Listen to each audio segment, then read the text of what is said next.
그 남자가 몰래 통화하는 소리를 들었습니다. 이번에 확실해. 이 여자 건물까지 다 내 걸로 만들면 끝이야. 저는 이 얘기를 듣자마자 무릎이 풀렸습니다. 온몸에 소름이 돋았어요. 완전 속아 넘어갔다는 생각에 가슴이 미어질 것 같았습니다. 그가 올 때 저는 잠든 척을 하고 있었고 그는 제 옆에 누웠어요. 제 온몸은 바들바들 떨렸습니다. 여러분, 재혼을 생각하신다면 제 이야기가 여러분에게 교훈이 되길 바랍니다. 재혼이 나쁘다는 게 아니에요. 다만 사람을 잘 살펴봐야 한다는 말씀을 드립니다. 저는 이정화입니다. 올해 62살이죠. 남편과 사별한 지 벌써 7년이 지났습니다. 교사로 정년퇴직한 후 작은 손뜨개 공방을 운영하고 있어요. 경제적으로는 딱히 부족할 게 없었습니다. 남편이 남겨준 연금도 있고 공방 수입도 꽤 괜찮았거든요. 하지만 밤이 되면 정말 견디기 힘들었습니다. 낮에는 그래도 손님들이 와서 이야기도 나누고 뜨개질 가르치느라 바쁘게 지낼 수 있었어요. 그런데 문을 닫고 집에 돌아오면 너무 조용했습니다. 텔레비전을 켜놔도 소음일 뿐이었죠. 혼자 차린 저녁상 앞에 앉으면 목구멍이 막혀서 음식이 넘어가지 않았어요. 딸이 가끔 전화를 걸어주긴 했지만 애들 키우느라 바쁜 걸 아는데 어떻게 매번 외롭다고 할 수 있겠습니까?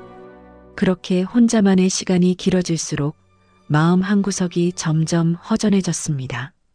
그러던 어느 날 공방에 다니는 김선영 씨가 저에게 이런 말을 했어요. 선생님, 혼자 계시기엔 너무 아까우세요. 제가 아는 분 중에 괜찮은 남자분이 계신데 한번 만나보시는 게 어떨까요? 처음엔 당연히 거절했습니다. 이 나이에 무슨 소개팅이냐며 손사래를 쳤죠. 하지만 선영 씨가 계속 권했어요. 정말 괜찮은 분이에요. 전직 우체국장이셨고 부인을 3년 전에 여의셨대요. 선생님처럼 혼자 계시면서 외로워하신다고 하더라고요. 우체국장이라는 말에 마음이 조금 움직였습니다. 공무원이었다면 성실하고 책임감 있는 분일 거라는 생각이 들었거든요. 그래도 망설이는 저를 보고 선영 씨가 말했어요. 그냥 커피 한 잔만 드세요. 부담 갖지 마시고요. 결국 저는 고개를 끄덕였습니다. 정말 커피 한 잔만 마시고 오겠다고 다짐하면서 말이에요. 약속 장소는 집 근처 조용한 카페였습니다. 가슴이 두근거렸어요. 이런 설렘이 언제 이후였을까 싶을 정도로 오랜만이었습니다. 거울 앞에서 옷을 몇 번이나 갈아입었죠. 너무 꾸민 것 같기도 하고 너무 수수한 것 같기도 하고 카페에 도착했을 때 이미 그분이 와 계셨습니다. 윤상철이라고 하셨어요. 67살이라고 하는데 나이에 비해 꽤 젊어 보였습니다. 깔끔하게 차려입은 모습이 첫인상부터 좋았어요. 안녕하세요. 윤상철입니다. 이렇게 좋은 분을 만나게 되어 영광입니다. 정중한 인사와 함께 의자까지 빼주시는 모습에 마음이 따뜻해졌습니다. 오랜만에 느끼는 설렘이었어요. 그날 이후 윤상철 씨는 정말 다정하게 저에게 다가왔습니다. 매일 아침이면 어김없이 전화가 왔어요. 정화 씨, 잘 주무셨어요? 오늘 날씨가 좋네요.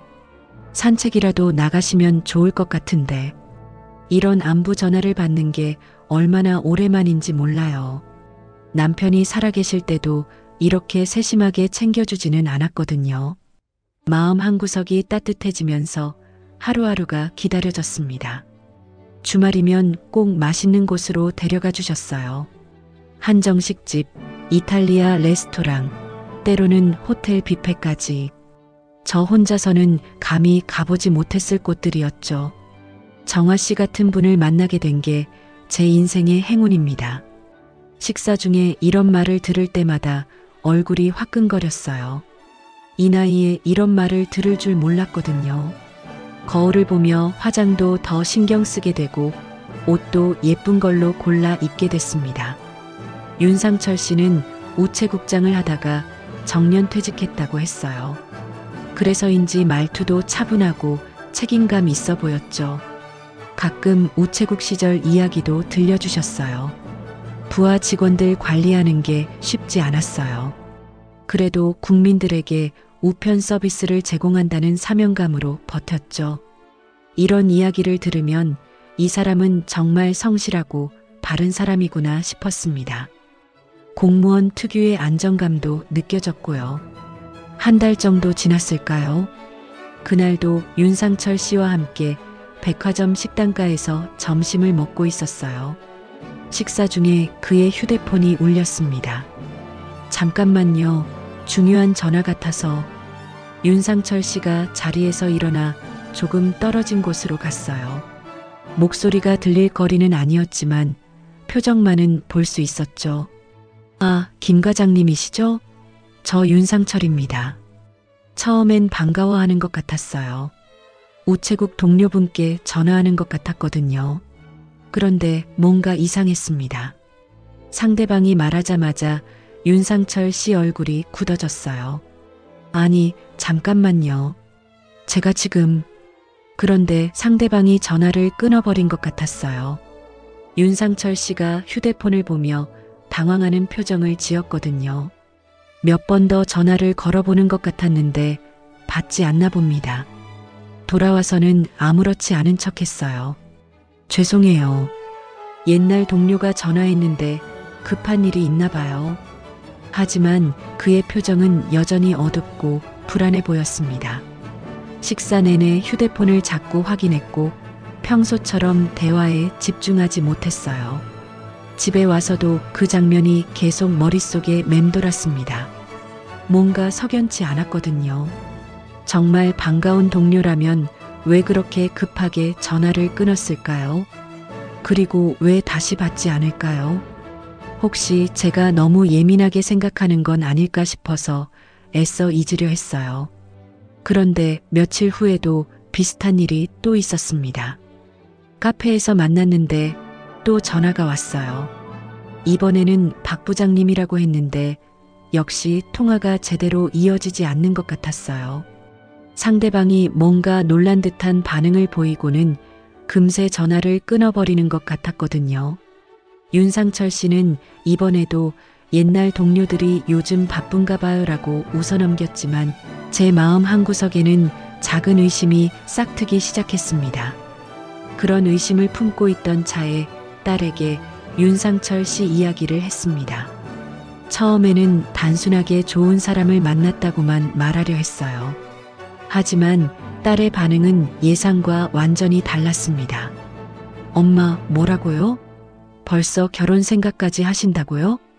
민지의 목소리가 한 옥타브 올라갔어요. 전화 너머로도 당황한 게 느껴졌죠. 아니야, 아직 그런 건 아니고. 그냥 좋은 분이라서. 엄마, 만난 지 얼마나 됐다고 그러세요? 한 달도 안 됐잖아요. 며칠 후 딸이 사위와 함께 집으로 찾아왔어요. 평소라면 손자도 데리고 왔을 텐데 이번엔 둘만 왔더군요. 뭔가 진지한 이야기를 하려는 것 같았습니다. 거실에 앉자마자 딸이 입을 열었어요. 엄마, 솔직히 말씀드릴게요. 너무 성급한 것 같아요. 사위도 거들었습니다. 어머니, 요즘 뉴스 보시죠? 결혼 사기 정말 많아요. 특히 재산 있는 중년 여성들을 노리는 경우가 부쩍 늘었다고 하더라고요. 딸이 고개를 끄덕였어요. 맞아요, 엄마. 최소한 그분의 과거는 확인해 보셨어야죠. 정말 우체국장이 맞는지, 집은 어디에 사는지, 자녀는 있는지. 그런 건 다 물어봤어. 부인 돌아가시고 혼자 사신다고 했고, 자녀도 없다고 하고. 그게 다 진짜인지 어떻게 알아요? 요즘 사기꾼들 얼마나 교묘한데요. 딸의 말에 마음이 불편했어요. 물론 조심스러운 건 맞지만 윤상철 씨에 대해 나쁘게 생각하는 것 같아서 기분이 상했거든요. 너희들은 너무 의심이 많아. 그분은 그런 사람이 아니야. 엄마, 저희가 걱정돼서 그러는 거예요. 엄마 혼자 계시니까 외로우신 건 알지만 그래도 너무 성급해요. 사위가 조심스럽게 말했습니다. 어머니, 정말 좋은 분이라면 시간을 두고 천천히 알아가셔도 되잖아요. 굳이 서두를 필요는 없는 것 같은데요. 딸과 사위가 돌아간 후 마음이 복잡했습니다. 한편으로는 애들 말이 맞다는 생각도 들었어요. 너무 성급했나 싶었거든요. 하지만 다른 한편으로는 이렇게 좋은 사람을 놓치면 언제 또 만날 수 있을까 하는 아쉬움도 컸습니다. 그런데 며칠 후 윤상철 씨가 더욱 적극적으로 나왔어요. 마치 제가 망설이고 있다는 걸 눈치챈 것 같았습니다. 정아 씨, 저 같은 사람과 함께 해주겠다면 정말 평생 곁을 지키겠습니다. 이제 나이도 있고 서로 외롭지 않게 의지하며 살고 싶어요. 이런 진심 어린 말을 들으니 딸의 걱정이 기우였다는 생각이 들었어요. 이렇게 진실한 사람이 사기꾼일 리 없다고 생각했거든요. 하지만 마음 한구석의 의심은 쉽게 사라지지 않았습니다. 특히 전화 통화할 때 보였던 그의 당황스러운 표정이 계속 떠올랐어요. 그러던 어느 날 윤상철 씨가 명함을 주면서 말했어요. 이제 정식으로 제 소개를 드려야겠어요. 명함을 받아보니 윤상철 전 대구중앙우체국장이라고 적혀 있었습니다. 주소와 연락처도 깔끔하게 인쇄되어 있었어요. 명함을 보니 좀 더 믿음이 갔습니다. 그런데 집에 와서 호기심에 인터넷을 검색해 봤어요. 딸이 그러라고 한 건 아니었지만 그냥 궁금해서였죠. 명함에 적힌 주소를 검색창에 입력했습니다. 대구중앙우체국 달서구 월성동 1238-5. 그런데 검색 결과가 이상했어요. 그 주소에는 우체국이 없었습니다. 주거용 아파트 단지였어요. 혹시 제가 잘못 입력했나 싶어서 몇 번 더 확인해 봤지만 결과는 같았습니다. 가슴이 두근거렸어요. 혹시 주소가 바뀌었나 싶어서 대구중앙우체국을 따로 검색해 봤습니다. 실제 대구중앙우체국은 전혀 다른 곳에 있었어요. 수성구에 있더군요. 손이 떨렸습니다. 이게 무슨 일인가 싶었어요. 혹시 제가 잘못 본 건가 싶어서 명함을 다시 꺼내봤지만 분명히 달서구 월성동이라고 적혀 있었습니다. 머릿속이 복잡해졌어요. 단순한 실수일 수도 있겠지만 왜 하필 존재하지 않는 주소를 명함에 적었을까요? 그리고 그 전화 통화들도 이상했고 그날 밤 잠이 오지 않았습니다. 딸의 말이 계속 머릿속을 맴돌았어요. 요즘 결혼 사기 많다고 했잖아요. 최소한 그의 과거는 확인해 보셨어야죠. 하지만 다른 한편으로는 이런 생각도 들었어요. 설마 윤상철 씨가 그런 사람일까? 그렇게 다정하고 신사적인 분이 거짓말을 할 리가 있을까? 제 마음은 의심과 믿음 사이에서 계속 흔들렸습니다. 그런 의심들을 안고 있으면서도 결국 저는 윤상철 씨와 혼인신고를 했습니다. 딸의 강한 반대에도 불구하고 말이에요. 엄마, 정말 후회하실 거예요. 민지가 눈물까지 흘리며 말렸지만 제 마음은 이미 정해져 있었어요.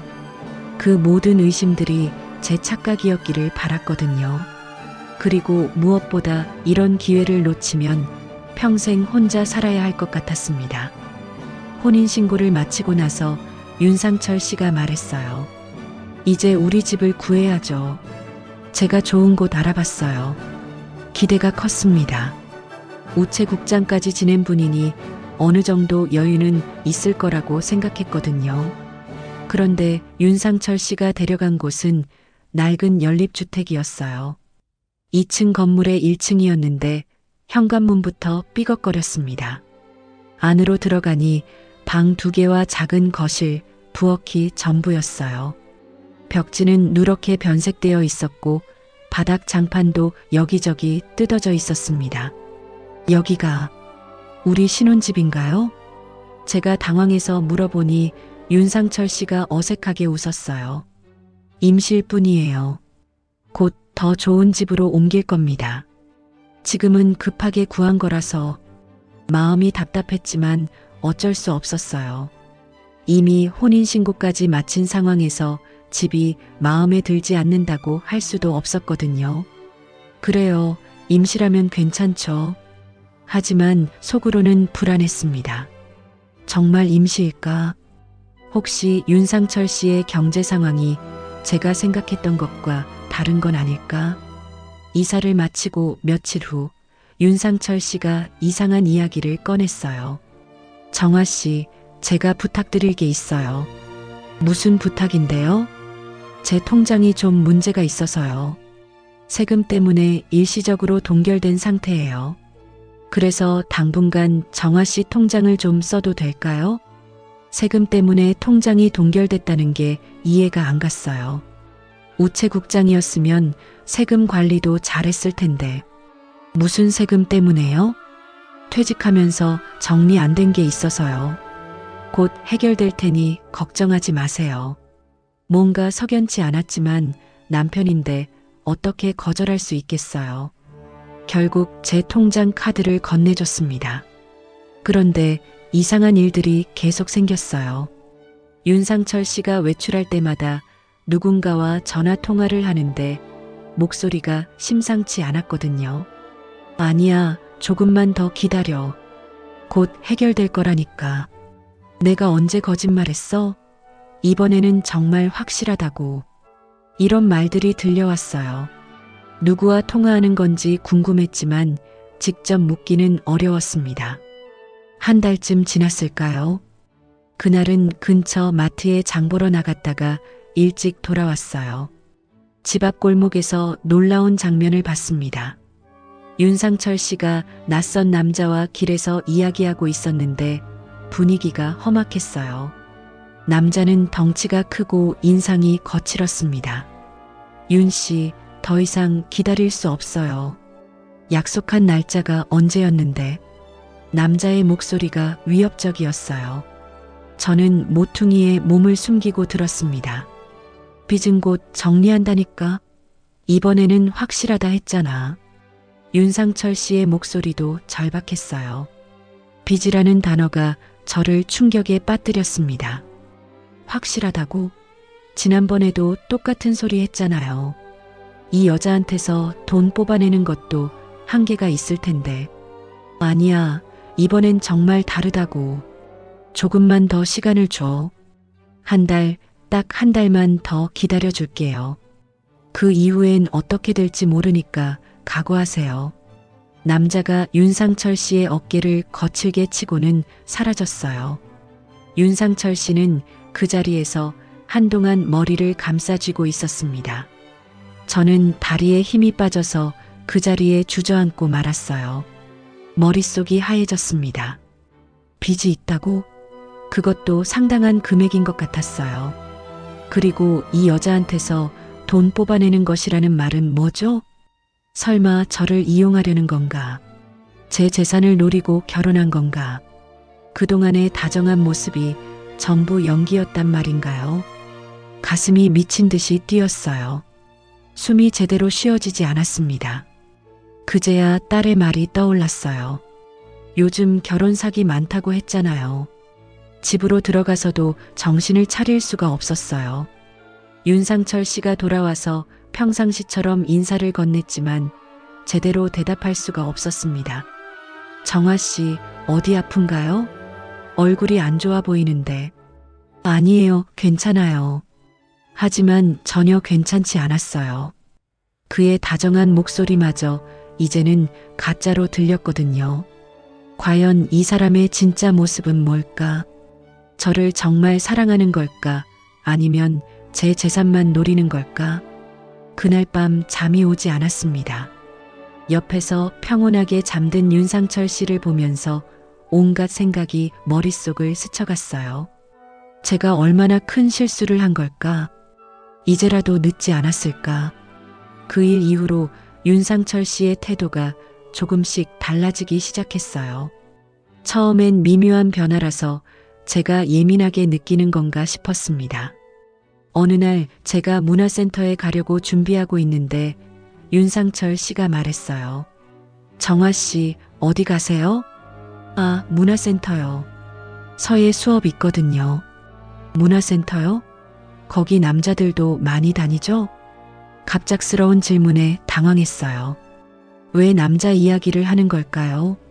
남자분들도 몇 분 계시긴 하지만 대부분 여자분들이에요. 그래도 이제 내 아내로서 조심해야죠. 괜히 오해 살릴 만들 필요 있나요? 이상했어요. 결혼 전에는 제가 문화센터 다니는 걸 좋아했거든요.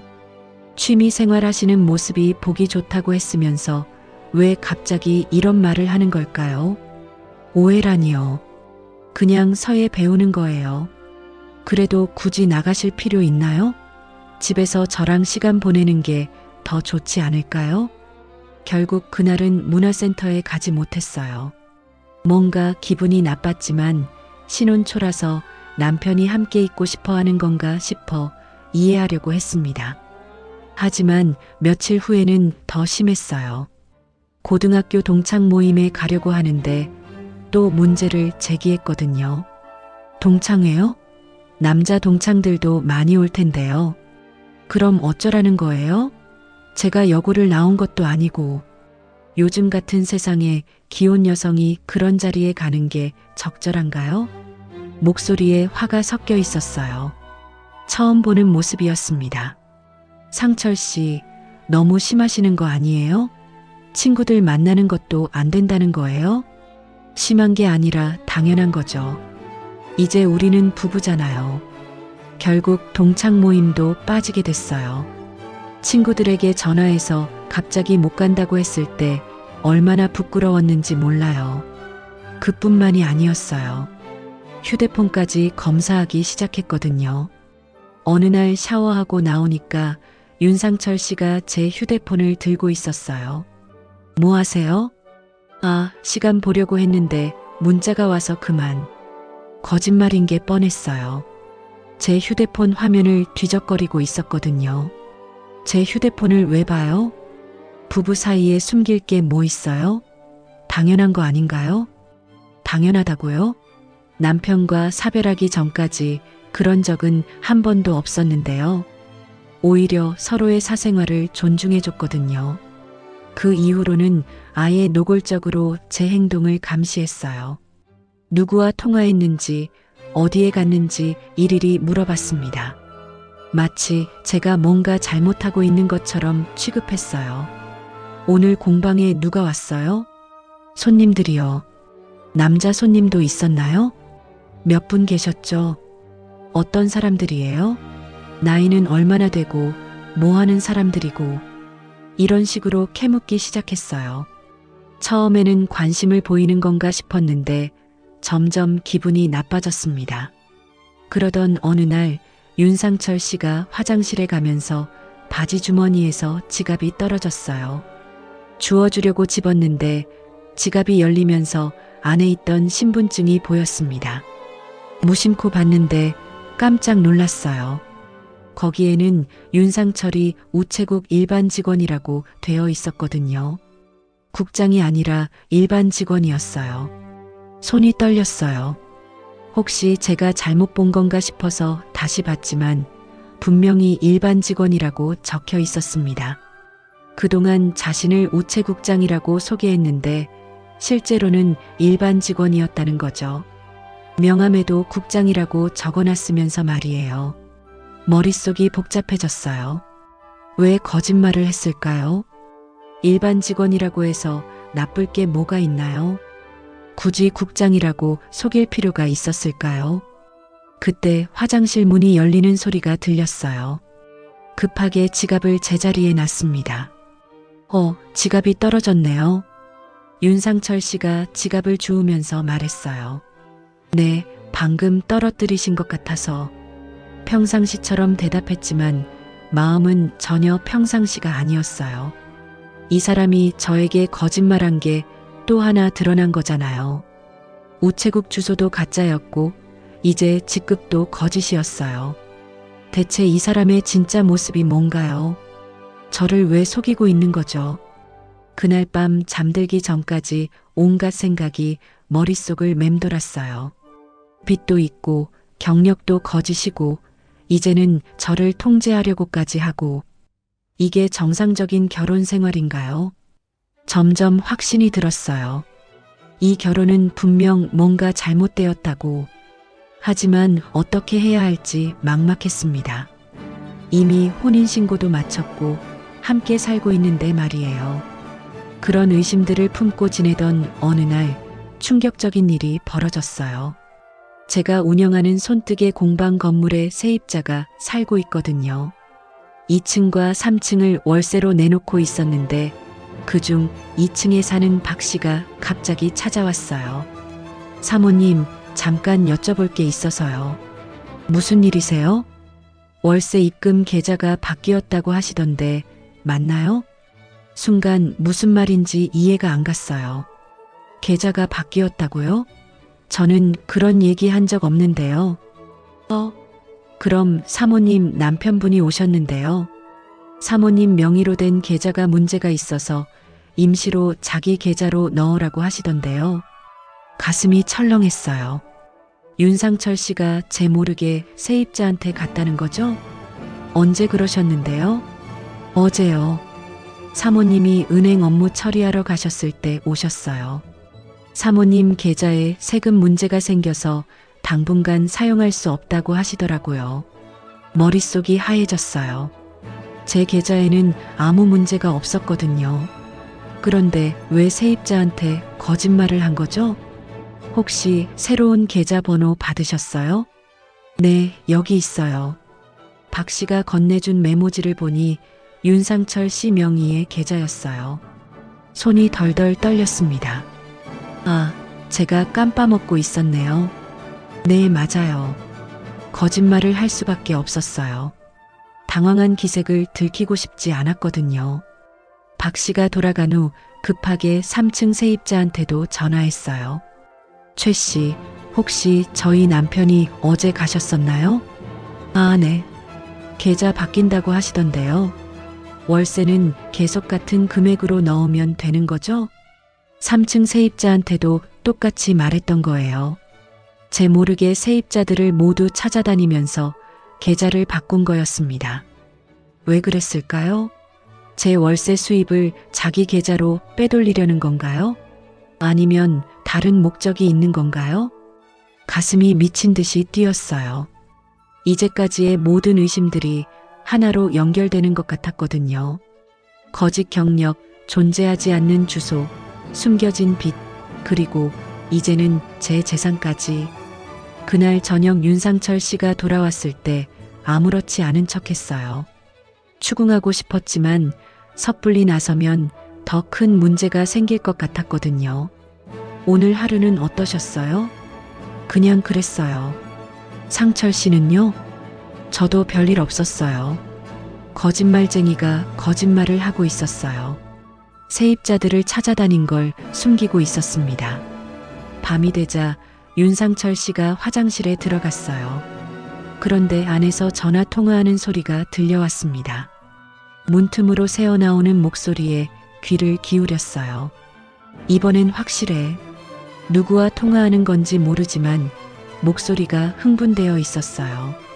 월세는 이미 내 계좌로 바꿔놨고 이제 건물 명의만 넘기면 돼. 건물 명의를 넘긴다고요? 제 건물 말인가요? 이 여자 건물까지 다 내 걸로 만들면 끝이야. 그럼 빚도 다 갚을 수 있고. 무릎이 풀렸어요. 바닥에 주저앉을 뻔했습니다. 이 여자라고 했어요. 저를 이 여자라고 불렀습니다. 아직 서류는 못 만졌어. 얘가 워낙 조심스러워해서. 하지만 곧 기회가 올 거야. 전신에 소름이 돋았어요. 제 재산을 노리고 있었던 거예요. 처음부터 끝까지 전부 계획된 일이었습니다. 결혼한 게 얼마나 됐다고 벌써 의심하겠어? 좀 더 시간을 두고 천천히 해야지. 결혼도 사랑 고백도 다정한 모든 행동들이 전부 연기였다는 거죠. 저를 속여서 재산을 가로채려는 치밀한 계획이었어요. 걱정하지 마. 이번에는 실패 안 해. 완전히 속아 넘어갔어. 가슴이 미어질 것 같았어요. 완전히 속아 넘어갔다는 말이 머릿속에서 맴돌았습니다.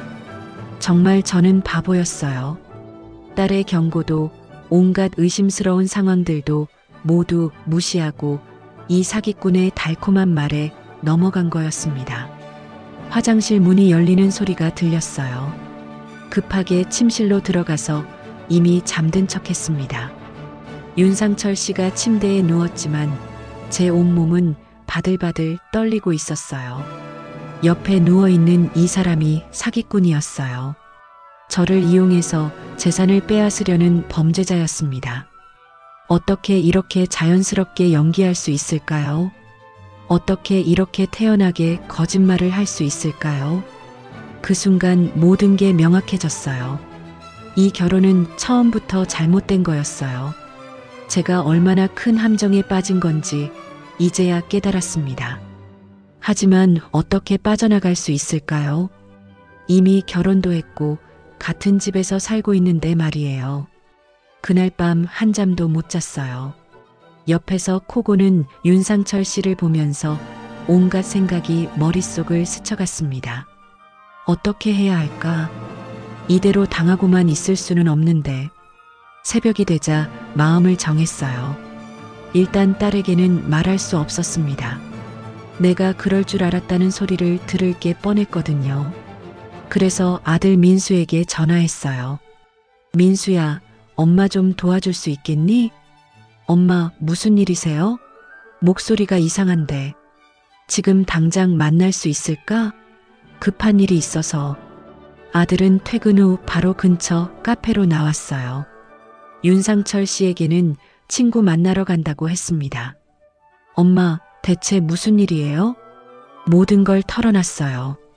세입자 계좌 바꾼 일, 화장실에서 들은 통화 내용까지 전부 말했습니다. 아들의 얼굴이 점점 굳어졌어요. 미친 거 아니에요? 이건 완전한 사기잖아요. 그래서 내 도움이 필요해. 혼자서는 어떻게 해야 할지 모르겠어. 아들이 즉시 행동에 나섰어요. 일단 은행부터 가세요. 모든 계좌를 점검하고 혹시 몰래 빠져나간 돈이 있는지 확인해야 해요. 다음 날 윤상철 씨가 외출한 사이 은행에 갔습니다. 다행히 제 통장에서 큰 돈이 빠져나간 흔적은 없었어요. 하지만 최근에 소액들이 여러 번 인출된 기록이 있었습니다. 이 돈들 기억하세요? 아니요, 제가 뽑은 게 아니에요. 윤상철 씨가 제 카드로 몰래 인출한 거였어요. 은행 직원의 조언에 따라 즉시 카드를 재발급받고 비밀번호도 바꿨습니다. 부동산 등기소에도 가봤어요. 혹시 제 모르게 건물 명의에 변동이 있었나 싶어서였죠. 다행히 아직은 아무 변화가 없었지만 만약을 대비해 추가 보안 절차를 밟았어요. 집에 돌아와서는 아무렇지 않은 척했습니다. 평소처럼 저녁 준비를 하고 윤상철 씨가 돌아오자 반갑게 맞았어요. 오늘 하루는 어떠셨어요? 그냥 그랬어요. 정화 씨는 어디 다녀오셨나요? 친구랑 쇼핑했어요. 거짓말이었지만 자연스럽게 했어요. 이 사람만 거짓말하는 게 아니라는 걸 보여주고 싶었거든요. 며칠 동안 기회를 엿보았어요. 윤상철 씨가 장시간 외출하는 날을 기다렸습니다. 그날이 드디어 왔어요. 윤상철 씨가 친구 만나러 간다며 나갔는데 늦게 올 거라고 했습니다. 재빨리 짐을 쌌어요.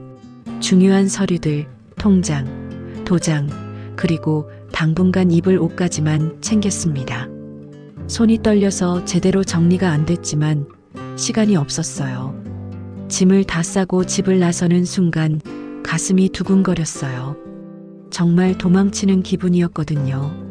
하지만 이대로 있다가는 정말 모든 걸 잃을 것 같았어요. 아들이 기다리고 있던 근처 카페로 갔습니다.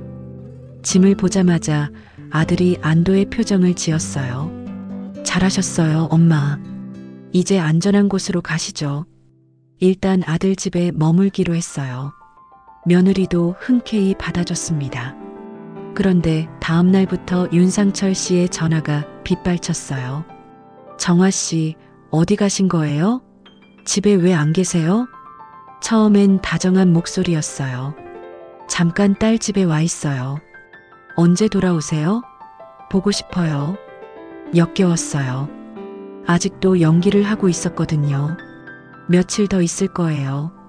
그러자 목소리가 달라졌어요. 정화 씨, 우리 부부잖아요. 이런 식으로 행동하시면 안 되죠. 부부요? 부부가 서로 속이나요? 무슨 말씀이세요? 세입자 계좌 바꾼 거 알고 있어요. 순간 전화 너머가 조용해졌어요. 잠시 후 당황한 목소리가 들렸습니다. 그건 설명할 수 있어요. 오해예요. 오해가 아니라 사기죠. 처음부터 제 재산이 목적이었잖아요. 이번에는 화가 난 목소리로 돌변했어요. 정화 씨, 함부로 말하지 마세요. 증거도 없으면서. 증거요? 화장실에서 통화하는 거 다 들었어요. 이 여자 건물까지 다 내 걸로 만들면 끝이다 했죠? 완전히 들켰다는 걸 깨달았나 봅니다. 이번에는 아예 협박조로 나왔어요. 당신이 뭘 할 수 있다고 생각해요? 이미 혼인신고도 했고 법적으로는 제가 당신 재산의 절반을 가질 권리가 있어요. 그런 권리 없어요. 사기 결혼이니까. 사기라고 증명할 수 있어요? 목소리가 점점 위협적으로 변했어요. 이제 가면을 완전히 벗은 거였습니다. 정화 씨, 돌아오세요. 그러지 않으면 어떻게 될지 몰라요. 그 순간 확신했어요. 이 사람은 정말 위험한 사람이라는 걸. 더 이상 망설일 이유가 없었습니다.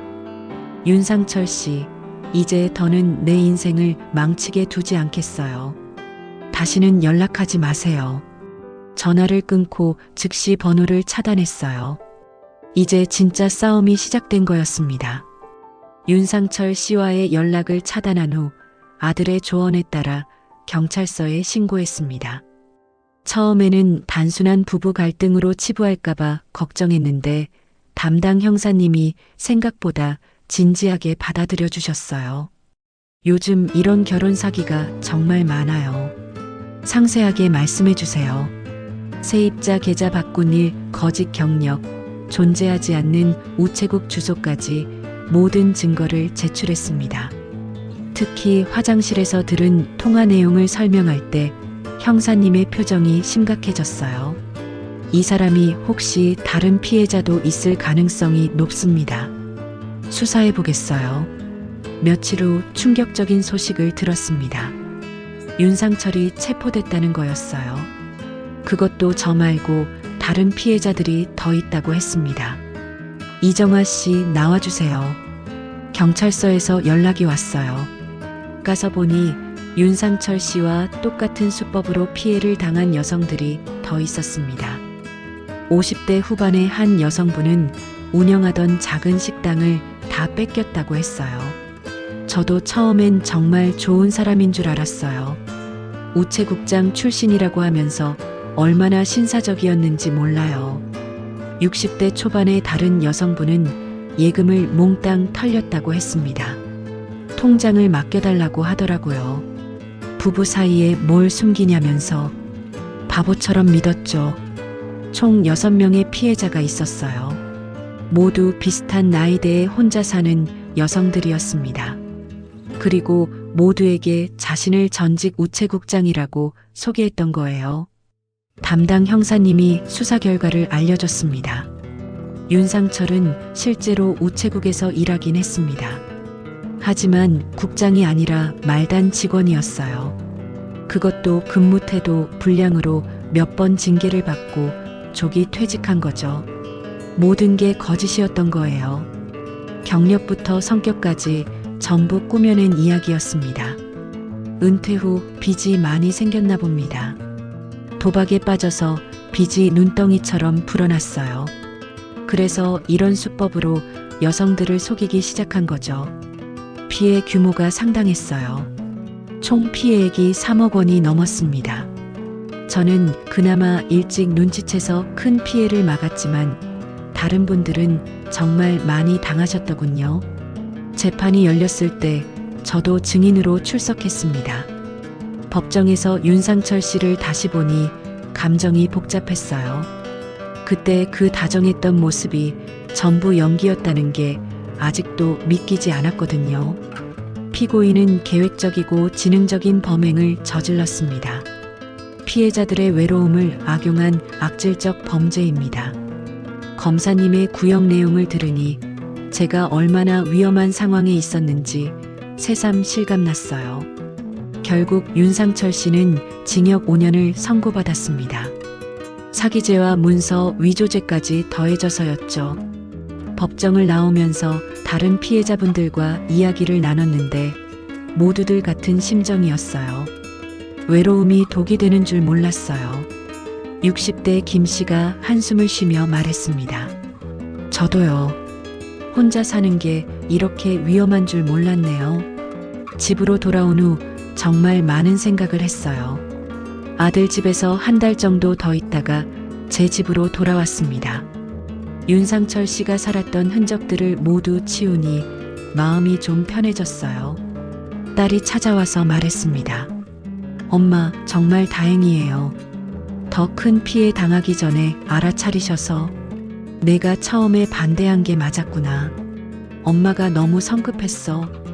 이제는 그런 일 없겠죠? 고개를 끄덕였어요. 정말 다시는 이런 일이 있어서는 안 되겠다고 생각했거든요. 공방을 다시 열었을 때 단골 손님들이 걱정해 주셔서 고마웠어요. 선영 씨는 너무 미안해했습니다. 선생님, 제가 소개해드린 건데 이런 일이 아니에요. 선영 씨도 속은 거잖아요.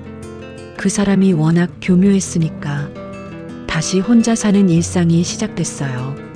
처음엔 또 외로워질까봐 걱정했는데 의외로 평온했습니다. 가족들이 더 자주 연락하고 찾아와 주기도 했고 무엇보다 제 자신을 돌아볼 시간이 생겼어요. 문화센터도 다시 다니기 시작했고 동창 모임도 참석했습니다. 친구들과 수다 떨고 손뜨개 가르치고 손자들과 시간 보내는 것만으로도 충분히 행복했어요. 어느 날 일기를 쓰면서 깨달았습니다. 외로움에 흔들려 성급히 내린 선택이 제 인생의 가장 큰 후회였습니다. 노년의 행복은 결국 곁에 있는 가족과 작은 일상에 있다는 걸 이제야 깨달았어요.